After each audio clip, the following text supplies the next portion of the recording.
Owen Fletcher pressed his face against the cold glass, watching the scientists move around the giant egg.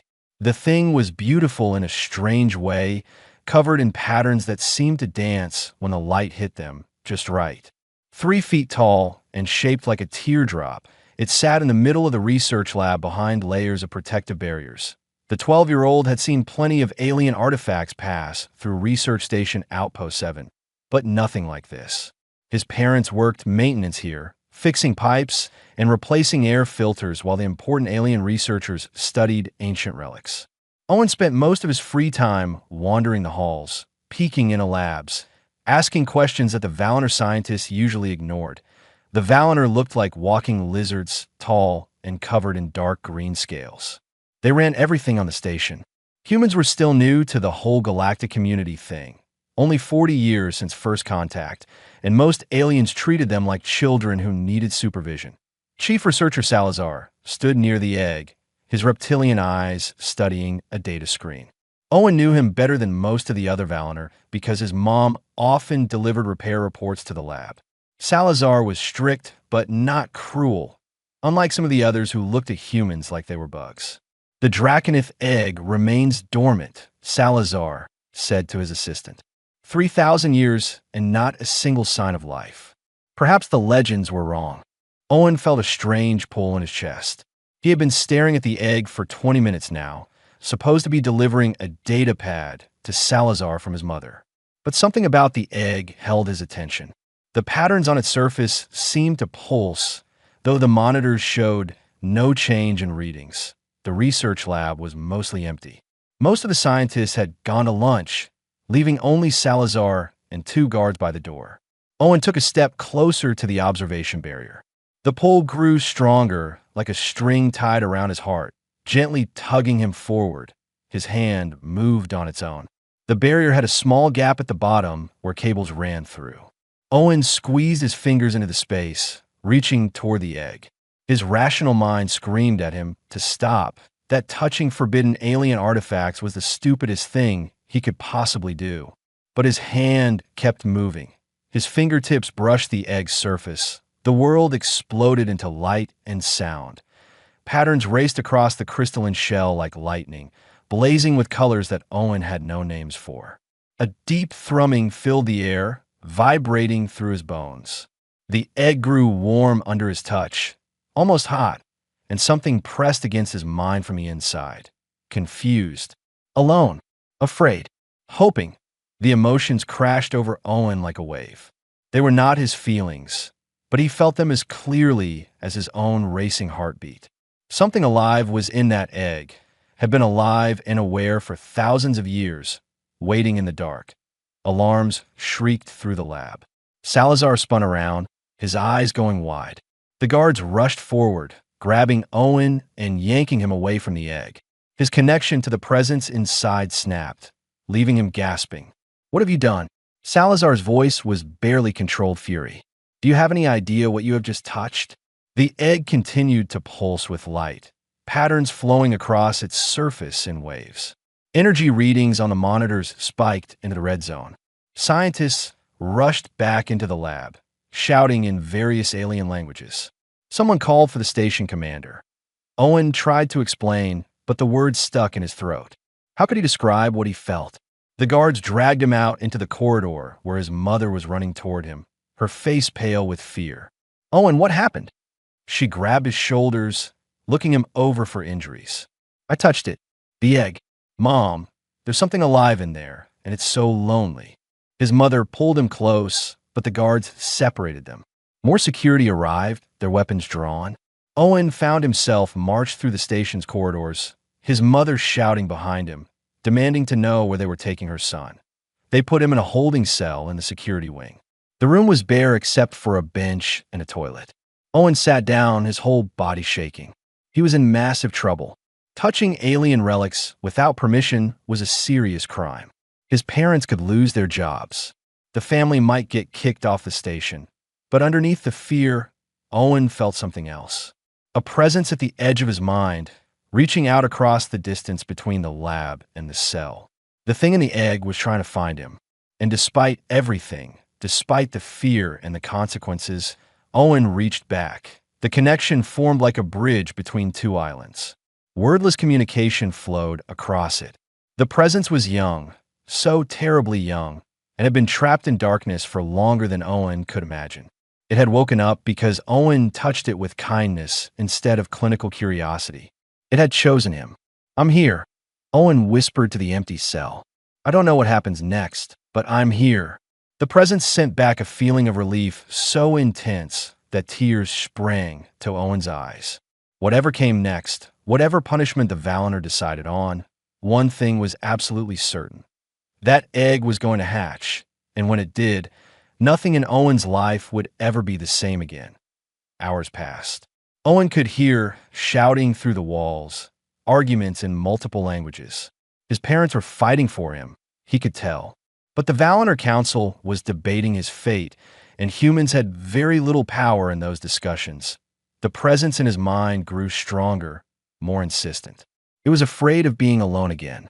Owen sent back every comforting thought he could manage, promising silently that he would not abandon it, no matter what the aliens decided. Finally, the cell door opened. Salazar stood there, his expression unreadable. "Come with me, human child. The council has made their decision." The council chamber felt like a courtroom. Owen stood in the center of a circular room, surrounded by 7 Valinor officials sitting at raised platforms. His parents stood behind him, his mother's hand gripping his shoulder. The air smelled like metal and something sharp that made his nose itch. High Counselor Vari spoke first, his voice cold and formal. "Owen Fletcher, human child, you stand accused of desecrating a sacred Draconith relic. This crime carries severe penalties. Speak your defense." Owen's mouth went dry. "I didn't mean to cause trouble. I felt something pulling me toward the egg. When I touched it, I felt the creature inside. It's alive and scared and lonely. Feelings are not facts." Another counselor snapped. "You contaminated an artifact worth more than your entire species' contribution to this station. That's not fair," Owen's father said, stepping forward. "My son is 12 years old. He made a mistake, but he's not a criminal." Varys raised a clawed hand for silence. "The egg has responded to the contact. For the first time in 3 millennia, it shows vital signs. However, our protocols demand we understand what has happened before proceeding. Chief Researcher Salazar, your report." Salazar stood from his seat at the side of the chamber. "The egg has entered a pre-hatching state. Energy readings indicate the life form inside is developing rapidly. More concerning, the egg will not respond to our instruments or containment fields. It only stabilizes when the human child is brought near the laboratory." Murmurs rippled through the council. Owen felt the presence in his mind stirring, responding to his anxiety. He tried to project calmness, not wanting the egg to react badly and make things worse. "This suggests a bond has formed," Salazar continued. "Ancient texts speak of such connections, but no successful bonding has occurred in recorded history. The Draconith required compatible partners to hatch and survive. Then we destroy the egg before it becomes a threat," one counselor said firmly. "No," Owen shouted before he could stop himself. I turned to him. "You can't kill it. It hasn't done anything wrong." "It is not about right or wrong," Vari said. "It is about safety. The Draconith were powerful and dangerous. We cannot allow an uncontrolled creature on this station." Owen felt the presence react to his distress, sending waves of reassurance mixed with its own fear. The thing in the egg understood what was being discussed. It was smart enough to know its life was being debated. Salazar spoke again. "Destroying the egg may not be possible now. The bonding process has begun. Separating them could kill the infant or drive it into a rage. I recommend we allow the hatching under control conditions." The council argued for what felt like hours. Some wanted the egg destroyed immediately. Others wanted Owen arrested and sent away. A few seemed genuinely curious about what would happen if the bonding completed. Owen's parents argued desperately, his mother's voice cracking as she begged them not to punish her son for something he barely understood. Finally, Varys made the decision. The egg will hatch. The human child will be present, under guard. If the creature shows any sign of aggression, It will be terminated immediately. This is our compromise. Relief and terror mixed in Owen's chest. He would see the hatching, but one wrong move could end the life he had awakened. They brought him back to the lab under heavy escort. The egg sat in its containment field, pulsing with soft light. The moment Owen entered the room, the thrumming sound returned, gentle and welcoming. The guards positioned themselves around the chamber, weapons ready. Salazar monitored equipment, his expression tense. "Approach slowly," Varys commanded. He had come to witness the hatching personally. Owen walked forward, his legs shaking. When he reached the barrier, guards opened a section to let him through. He stood before the egg, just like he had hours ago, but this time with permission, he placed both hands on the warm surface. The presence in his mind surged forward, no longer tentative. Images flooded his thoughts. Great creatures flying through space, their wings spread across the stars. Beings of different species standing alongside the dragons, minds linked in understanding. And then darkness, silence, eggs going cold one by one as the universe forgot them. "I see you," Owen whispered. "You don't have to be alone anymore." The egg responded with pure joy. Cracks appeared in the crystalline shell, spreading like a spiderweb. Light poured through the gaps, bright enough to make Owen squint. The guards tensed, but Salazar held up a hand, stopping them from interfering that a piece of shell fell away. Then another. Owen held his breath as a small snout emerged, covered in scales that shifted through different colors like oil on water. Two large eyes, silver and luminous, fixed on Owen. They were intelligent eyes, aware and curious. The dragon infant pushed its way out of the remaining shell, no bigger than a house cat. Its wings were folded tight against its body, and its tail wrapped around itself. It chirped, a surprisingly delicate sound, and reached one tiny claw toward Owen's face. Owen laughed, tears streaming down his cheeks. "Hello there. I'm Owen. You're going to be okay now." The dragon, male from what Owen somehow knew through their connection, chirped again. He needed a name. Owen thought of the marshlands his father talked about from Earth, wild and free places. "Fen," Owen said softly. "Your name is Fen?" The dragon pressed his small head against Owen's palm, and their bond solidified like a lock clicking into place. Two minds, human and dragon, connected in a way that transcended language. Behind them, Salazar was recording everything, his scientific mind racing. The Valinor guards looked uncertain, weapons lowered but not put away. Varys watched with an expression that Owen could not read. Finn made a hungry sound, his stomach rumbling. Despite everything, Owen smiled. Whatever came next, they would face it together. The Age of Dragons was beginning again, starting with one human boy and one impossibly small creature who had waited 3,000 years to be found. Finn ate like he had been starving for centuries, which in a way he had. The station's xenobiology team scrambled to figure out what a Draconith infant needed. They tried various protein pastes and mineral supplements, but Finn only ate what felt right through his connection with Owen. The dragon would sniff each offering, then look at Owen, who somehow knew whether the food was safe. Within a week, Finn doubled in size. The scientists were shocked. According to their ancient records, Draconith infants stayed small for years. But Finn grew rapidly, soon reaching the size of a large dog. His scales hardened from soft and flexible to tough armor plates. His wings developed faster than his body, making him look awkward when he tried to walk. Owen felt everything Finn experienced.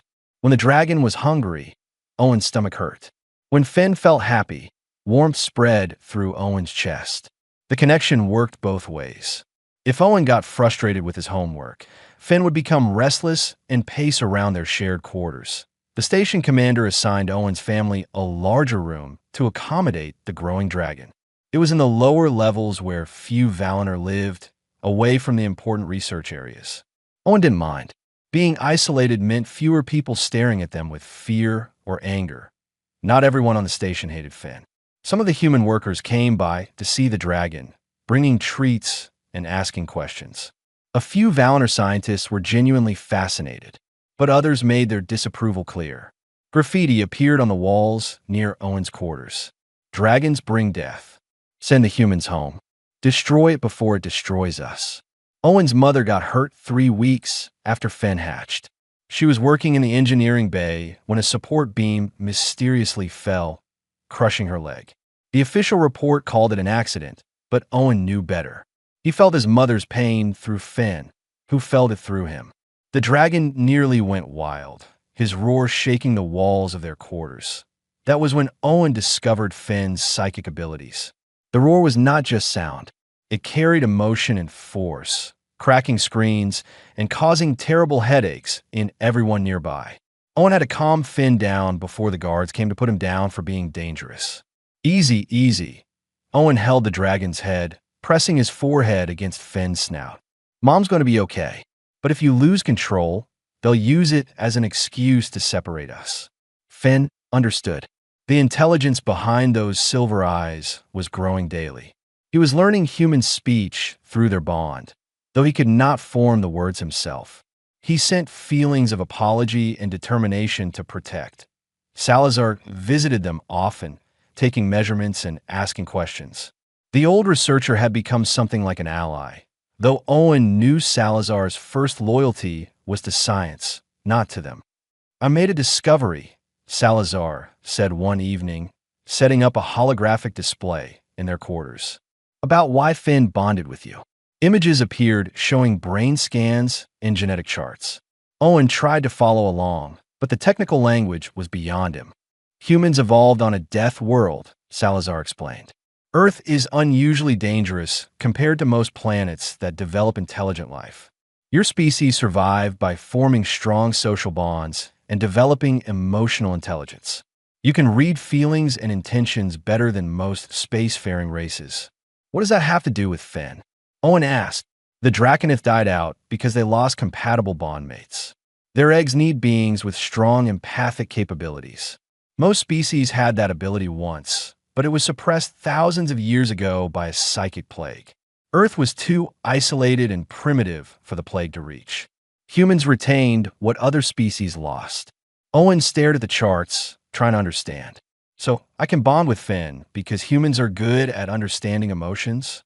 Essentially, yes. Your species may be the most compatible bondmates the Draconith ever had. This has significant implications. Before Owen could ask what that meant, alarms blared through the station. Salazar's communicator buzzed urgently. His expression darkened as he listened to the message. We need to leave. Now. What's happening? Owen's father demanded. The Preservation Coalition is making their move. They are coming for Finn, and they will not stop until he is dead. Chaos erupted. Owen's parents grabbed emergency supplies while Salazar led them through service corridors toward the shuttle bay. Finn, now the size of small horse, moved on all fours beside Owen, his scales shifting to darker colors as he sensed danger. They heard weapons fire behind them.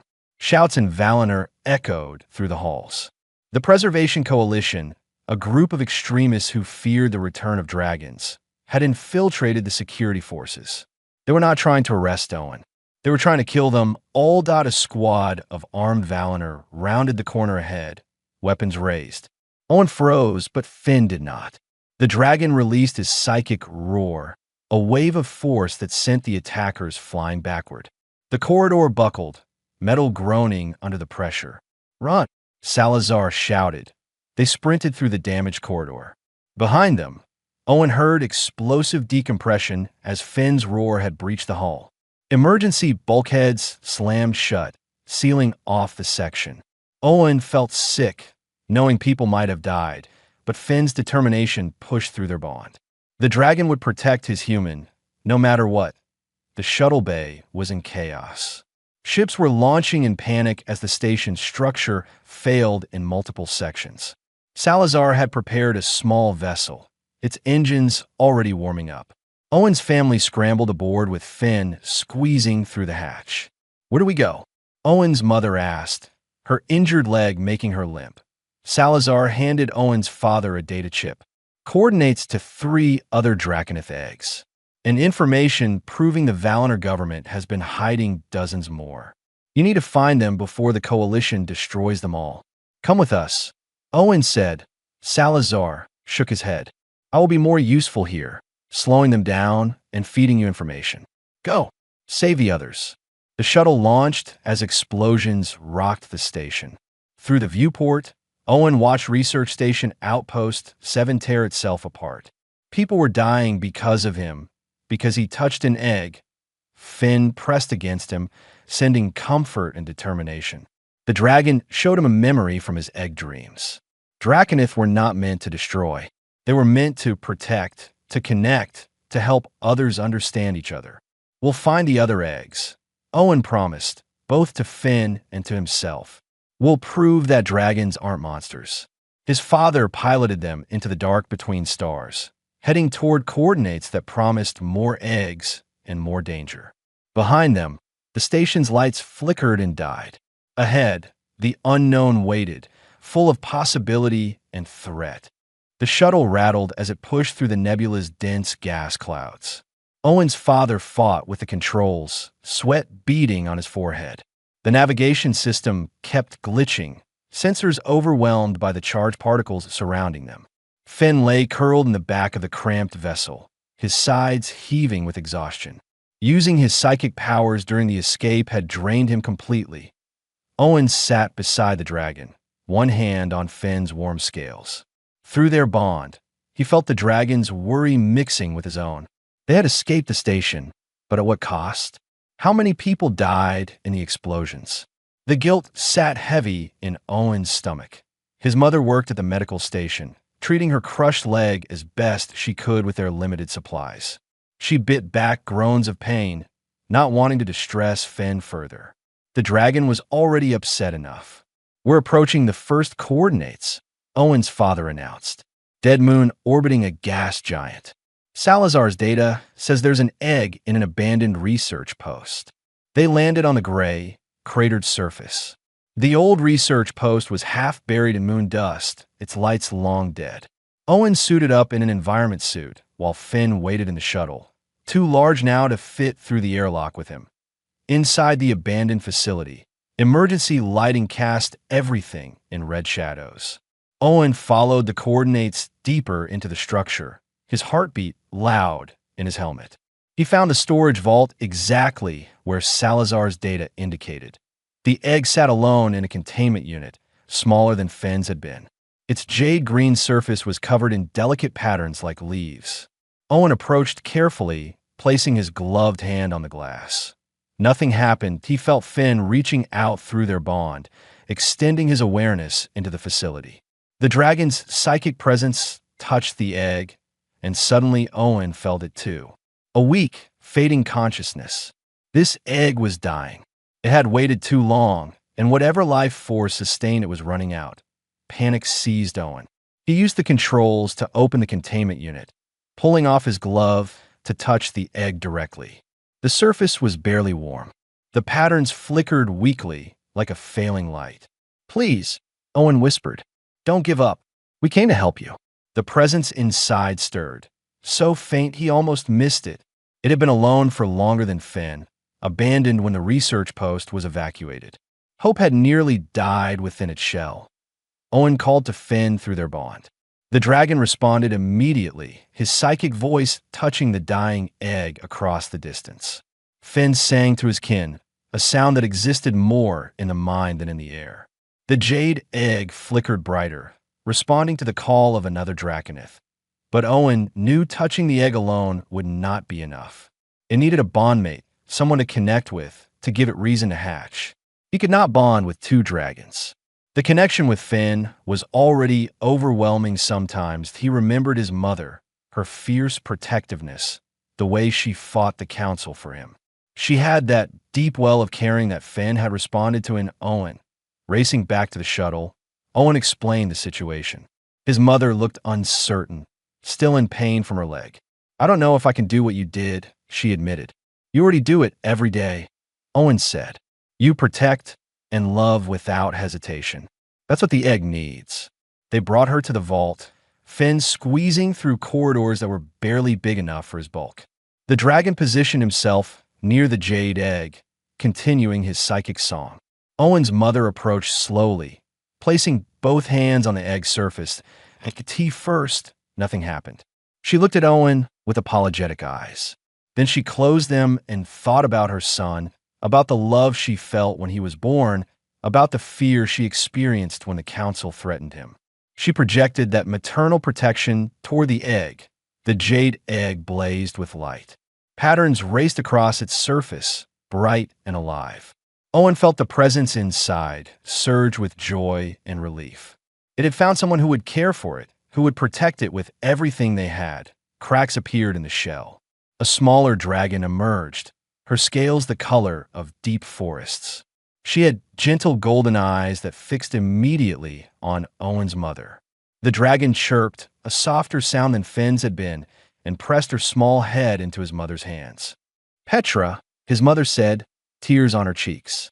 "I'll call you Petra." The moment the bond formed, something amazing happened. Owen's mother's broken leg began to heal, the swelling reducing visibly. Petra released some kind of healing energy, her first gift to her bondmate. The dragon's presence was different from Finn's, calmer and steadier, like deep roots instead of bright fire. Owen felt the edges of his mother's bond through his connection with Finn. The four of them were linked now, a small network of minds touching across species. It was beautiful and terrifying. They had no time to celebrate. Proximity alarms screamed from the shuttle. 3 Valinor military ships emerged from behind the gas giant, their weapons charging. The Preservation Coalition had tracked them. "All vessels, this is Coalition Commander Riss. Surrender the Draconith specimens for immediate destruction, or you will be fired upon. This is your only warning." Owen's father started the shuttle's engines, but they were damaged from the escape. They could not outrun military vessels. The ships moved into attack formation, their weapon ports glowing in the cargo bay. Finn and Petra positioned themselves side by side. Through the bond, Owen felt Finn's determination and Petra's steady strength. The dragons spread their wings, energy building around them. They were young, barely hatched, but they would protect their humans with everything they had. Owen stood between his parents, one hand reaching toward Finn, the other toward his mother who held Petra. Their minds linked together, for consciousnesses merging into one purpose. The dragon's power flowed through the bonds, and for the first time, Owen understood what Salazar meant about compatibility. Humans and Draconith together were more than either species alone. There was something new, something the galaxy had not seen in thousands of years. The Coalition ships fired. Energy bolts streaked toward the shuttle. Finn and Petra roared together, their voices harmonizing, and a barrier of pure psychic force erupted around the vessel. The battle for their survival had truly begun. The energy bolts splashed against the psychic barrier, dissipating into sparks. Finn and Petra held the shield for 40 seconds before it collapsed. Both dragons collapsed too, panting heavily. The effort had drained them completely. Owen's father did not waste the opportunity. He pushed the damaged shuttle into a dense debris field, weaving between chunks of ancient metal and ice. The Coalition ships were larger and could not follow as easily. They fired blindly into the field, hoping for a lucky hit. For 3 days, they played a deadly game of hide and seek. The shuttle's systems failed one by one. Food supplies dropped to emergency rations.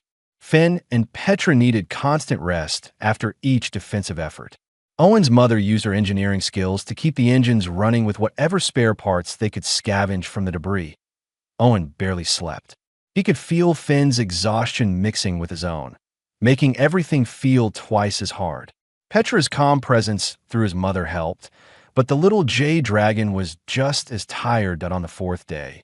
A new signal appeared on their sensors. It was not Coalition, not Valinor at all. The message came in simple text: sanctuary available. Follow these coordinates if you seek shelter from assembly persecution. Owen's parents were suspicious. It could be a trap, but Finn sensed the emotions behind the message through the psychic traces in the transmission. Whoever sent it felt genuine, hopeful even. They had few other options. Following the coordinates led them to a massive hollowed asteroid in a system that appeared on no official star charts.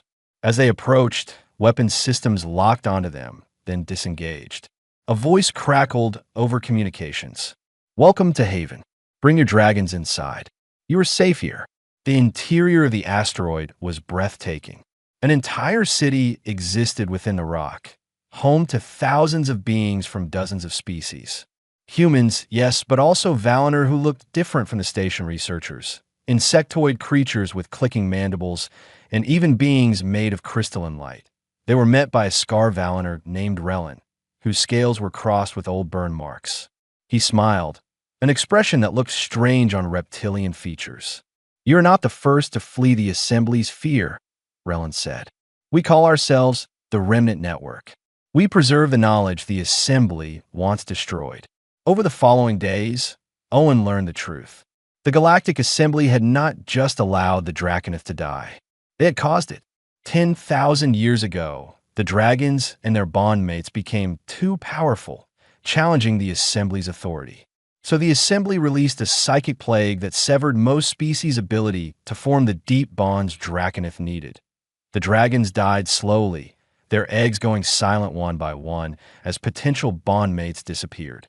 The Assembly then suppressed all knowledge of what they had done, painting the Draconith as dangerous monsters who deserved extinction. Humans escaped the plague because Earth was too isolated, Relin explained. Your world was primitive when the plague was released. By the time you reached the stars, the Assembly thought all eggs were dead. They never expected one to hatch. The Remnant had been collecting information for decades. They knew where 47 Draconith eggs still existed, hidden in museums, private collections, and forgotten research stations. The Assembly was racing to destroy them before anyone else could bond with the dragons. "We can help you find them," Relin said. "But you must understand the danger. Every egg you awaken makes you a bigger target. The Assembly will send everything they have to stop you." Owen looked at his parents. His mother held Petra, the jade dragon, curled in her lap. His father looked older than he had a month ago, worn down by stress and fear. They had already lost their home and almost their lives.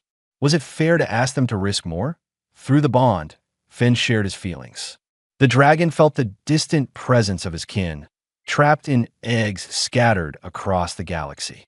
They were lonely, afraid, fading.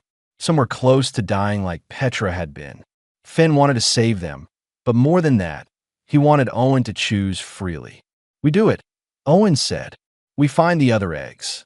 His parents did not argue. They had seen what the bond meant, how it transformed both human and dragon. If they could give that gift to others, stop the Assembly from committing genocide against a species that only wanted connection, then the risk was worth it. The Remnant provided them with a better ship and a small crew. Their first mission was a space station in the Tertian system, where Assembly archaeologists studied 2 eggs scheduled for destruction. The station had heavy security, but the Remnant operatives were skilled as they approached the system. Finn demonstrated a new ability. He could sense the dormant eggs from light years away, feeling their faint psychic signatures. The sensation flowed through the bond to Owen, and through him to his mother and Petra. All 4 of them felt it, a distant, mournful song that had echoed through space for millennia. The Remnant team created a distraction, faking a reactor leak that triggered evacuation protocols. In the chaos, Owen and his mother slipped aboard with forged credentials. Both dragons waited in special packs designed to hide their heat signatures. They found a vault deep in the station's core. 2 eggs waited inside, one silver covered in spiral patterns, another deep crimson that pulsed with inner fire. The moment Owen entered with Finn hidden in his pack, both eggs ignited with light. Their patterns swirled frantically, responding to the presence of an awakened Draconith. Alarms blared immediately. The energy spike triggered automatic security protocols. Blast doors sealed, trapping Owen and his mother inside the vault with the eggs. Through the thick walls, they heard guards assembling outside, weapons charging. "They are cutting through the door," Owen's mother said, pulling Petra from her pack. Finn emerged too, placing himself between Owen and the sealed entrance. Both dragons spread their wings, ready to fight. But Owen looked at the eggs, already beginning to crack in response to Finn's presence. 2 new dragons were about to be born, and they needed bondmates. The door began to glow as plasma torches cut through the metal. Owen grabbed the silver egg as his mother took the crimson one. Through the psychic network, he called out desperately. Anyone who could hear, anyone who felt the pull, they needed help now. Three human crew members on the station suddenly stopped what they were doing, compelled by something they did not understand. They abandoned their posts and ran toward the vault, drawn by a call that sang in their blood. The vault door exploded inward. Security guards poured through the smoking entrance, weapons raised. But they stopped, confused by what they saw. Owen and his mother stood holding hatching eggs. Yes, but three other humans had somehow gotten into the sealed vault with them. Finn and Petra positioned themselves protectively while two new infant dragons emerged from their shells. The silver dragon hatched in the arms of a young engineer named Yuki. She had felt the call while repairing a coolant line and ran without understanding why. The dragon's mirror-bright scales reflected everything around him, and his three eyes glowed with ancient intelligence. He chirped at Yuki, who laughed with shocked delight as their bond formed instantly. The Crimson Dragon chose an older medic named Roland. He had lost his daughter years ago in an accident, and his heart carried an ocean of protective instinct with nowhere to direct it. The stocky dragon with armor-like scales hissed to the guards, already defending his bondmate. Roland placed a calming hand on the dragon's head, and the creature settled, their connection solidifying. The third human, a cargo worker named Davi, stood among them without a dragon. But he felt something calling from far away, an egg that resonated with his spirit across the stars. He did not understand it, but he knew he belonged with these people. The security chief, a Valiner named Kess, stared at the scene. She was supposed to order her troops to fire, to end this before it spread further. But she had felt the psychic resonance too, the pure emotion flowing from the bonded pairs. It was not hostile or aggressive. It was protective, caring, hopeful. Kess thought of the stories her grandmother told when she was young, before the assembly rewrote the histories. Stories of Draconith as noble guardians who helped species understand each other. She made a choice that would cost her career. Stand down, she ordered her troops. Lower your weapons. Some guards obeyed immediately. Others hesitated until Kess repeated the command with authority. She looked at Owen, at the four dragons and their human partners. You have 10 minutes to reach your ship. I will falsify the security records, but I can only buy you that much time. Go. Save the others. They ran. The remnant team met them at the docking bay with engines already hot. As they launched, Owen saw Kess through the viewport, standing at attention as her superiors shouted at her. She had sacrificed everything to let them escape. Over the following weeks, the Bonded, as they called themselves, awakened 17 more eggs. Each hatching strengthened Finn's psychic network. The dragons could communicate across vast distances, coordinating their movements and sharing what they learned. Humans from every background bonded with the dragons. Soldiers seeking purpose, scientists curious about the universe, refugees searching for belonging, even children who showed remarkable compatibility. The Galactic Assembly declared them terrorists. Military forces hunted them across a dozen systems. But the Assembly faced an unexpected problem. Human crews on Assembly ships began defecting. Human colonies refused to cooperate with Assembly authorities. The movement became a revolution, not through violence, but through connection. The turning point came in the outer reaches. Assembly forces cornered the bonded fleet near a neutron star, 30 warships against 5 converted freighters. The battle looked hopeless, but 17 bonded pairs fought in perfect synchronization. The dragons created shields, disrupted enemy systems, and coordinated impossible maneuvers through their telepathic network. The bonded survived with minimal casualties. Half the Assembly fleet was destroyed or disabled. The Assembly's defeat shocked the galaxy. Several species began questioning the Assembly's authority. Ancient species called the Singers broke their silence, declaring the Assembly's destruction of the Draconith a crime against natural order. 6 months after awakening Finn, Owen stood in the observation deck of Sanctuary Station, a neutral ground the Bonded established for training and protecting eggs.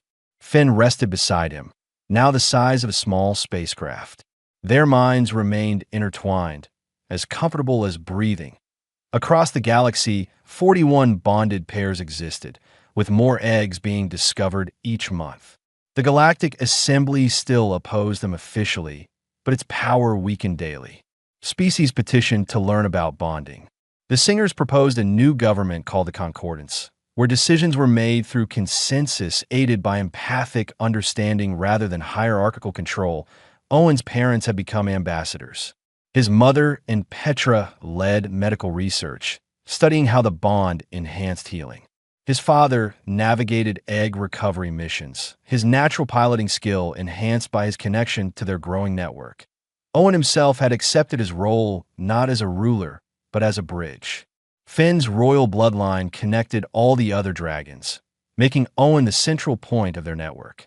Through Finn's awareness, he could sense dormant eggs across the galaxy, each one a possibility waiting to awaken. The young girl arrived at the station with her family, nervous and clutching a data pad filled with questions. Owen knelt to her level, remembering himself just months ago, reaching toward a forbidden egg with nothing but curiosity and compassion. "The dragons have been waiting a long time for someone like you," Owen said gently. "Someone who leads with their heart." Finn lowered his massive head, his silver eyes gentle as he regarded the child. Through the network, Owen felt 47 more eggs awakening across the galaxy, responding to Finn's call. Each one represented hope, connection, a chance for someone to find the bond that humanity had been born to share. The girl reached out a trembling hand toward Finn. The dragon's scales were warm under her small fingers. Through their bond, Owen felt her wonder and joy. Somewhere distant, an egg that had waited in darkness for thousands of years began to glow, sensing its bondmate calling. This was how peace began, one connection at a time, one act of trust bridging the gap between species. One dragon egg awakening to find the universe was not as lonely as it feared. Owen smiled, Finn's contentment flowing through their bond. The age of the bonded had arrived, and the galaxy would be forever changed, not through conquest or force, but through understanding, compassion, and the simple act of reaching out to touch something forbidden and finding friendship instead of fear. In the darkness between stars, more eggs waited. But they were patient now, knowing that humanity had arrived to bring them home, one gentle hand at a time.